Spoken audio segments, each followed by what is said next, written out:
Amikafaliana indray no arabaina antsika tsirairay avy amin'ity alahady 10 volana septambra ity, ary misaotra n'Andriamanitra isika fa mbola manome ny tombonandro, nandrotsahany famonjam-pony sy ny fitahiny rehetra ho amintsika. Manasa anao andray ny ten'Andriamanitra indray amin'ity maraina ity. Mialohan'izany dia hivavaka izay.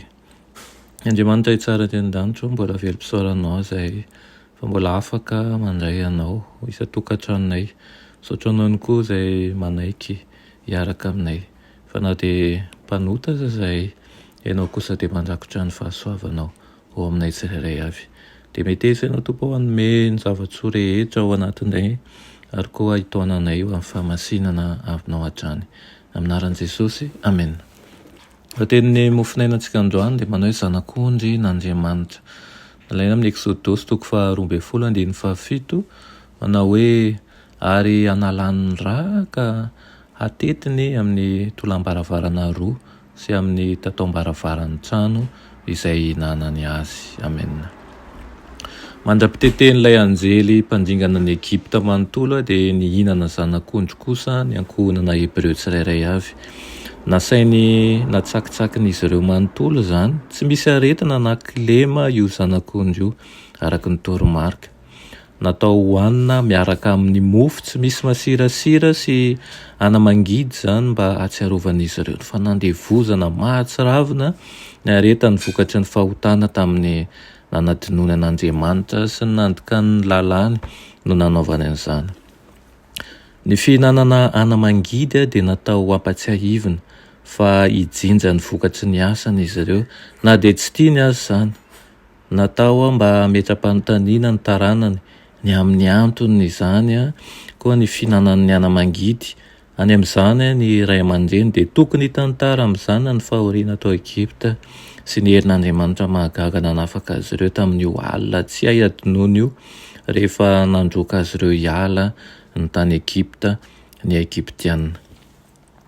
Ny nanehoana ny rany Kristy izay nandraisan'izy ireo ny rany zanak'ondry novonoina, natentina teo amin'ny tolam-baravarana 500 taona tao aorianan'io alina io no maty teo amin'ny hazo fijalian'i Jesosy. Ilay nasehony zanak'ondry ny Paska noho ny fahotan'izao tontolo izao, naneho ny zanak'ondrin'Andriamanitra tsy misy pentina na ota, ilay zanak'ondry tsy misy kilema. Tahaka ny tranon'ny Israely tsy maintsy ny fafazana rà mba tsy hahafaty azy ireo rehefa mandalo ny anjely mpandringana, dia tsy maintsy mibebaka amin'ny fahotantsika koa isika ary mamela ny rainy ny rany Kristy hiaro antsika amin'ny andro fandringanana. Tsy misy famelan-keloka raha tsy amin'ny alalan'i Kristy. Ny rany no hiaro antsika amin'ny andro famalian'Andriamanitra ny ota. Raha natao hanondro an'ilay fanafahana mahagaga ny Hebreo tamin'ny lasan'ny Paska, dia nanondro koa ny fahafatesan'ny zanak'Andriamanitra mialoha nitsangana izany. Raha niara-nankalaza faran'ny Paska ny tompo sy ny mpianany, dia ny fanasan'ny tompo no napetrany ho solon'ny Paska ho fahatsiarovana ny fahafatesana. Tsy nilan'ny Paska intsony izy ireo satria izy ilay zanak'ondrin'Andriamanitra dia efa voavono atao sorona noho ny fahotan'izao tontolo izao. Ary ihany koa ny aona ny tandindona sy ny tena izy dia eo amin'ny fahafatesan'i Kristy.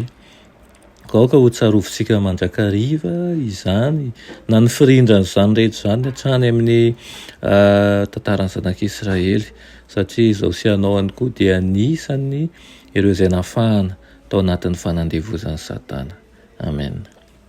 Rainay masina tsara ny izay an-danitro, rainay amin'ny alalan'i Jesosy Kristy ianao misaotra Tompony amin'ny fitiavanao sy ny famonjam-ponao.